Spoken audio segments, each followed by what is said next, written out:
ඔයාගේ Gmail account එකක් delete කරන්න හිතනවද? නමුත් එක click එකකින් ඔයාගේ වැදගත් email, Google Photos, Google Drive files, contacts සහ තවත් වටිනා data සම්පූර්ණයෙන්ම අහිමි වෙන්න පුළුවන්. ඒ නිසා අද මම මේ වීඩියෝ එකෙන් Gmail account එකක් ආරක්ෂිතව සහ නිවැරදිව delete කරන ආකාරය පියවරෙන් පියවර ඔයාලට කියලා දෙනවා.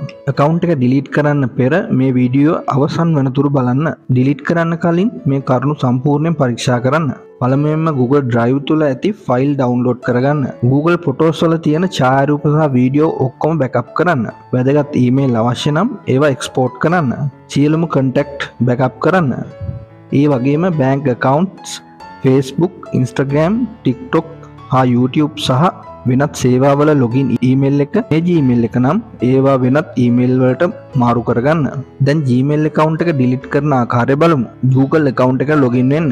Gmail account එකට log වෙන්න ඔයාට ක්‍රම කීපයක් තියෙනවා.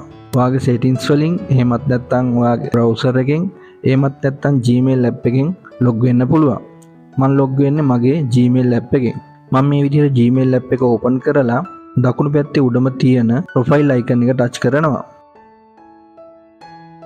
ඒකේ තියෙන manage your Google account touch කරනවා. ඊට පස්සේ data and privacy touch කරනවා. ඊළඟට පහළම තියෙන delete your account touch කරනවා.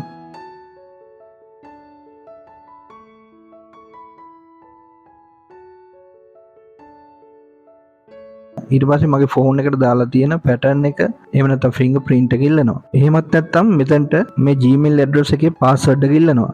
එහෙම වුණොත් ඒ password එක දෙන්න. ඊට පස්සේ Google එකේ පෙන්වන අනතුරු රැඟීම් සියල්ල කියවන්න. delete කිරීමෙන් පසු නැති වෙන දත්ත පිළිබඳ අවබෝධයක් ලබා ගන්න.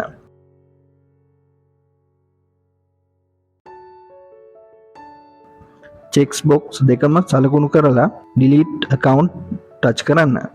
මේ වගේ තාක්ෂණික වීඩියෝ නැවතත් නරඹන්න අපේ YouTube channel එක subscribe කරලා bell icon එකත් on කරන්න. නැවතත් වටින වීඩියෝ එකකින් අපි හමු. ස්තුතියි.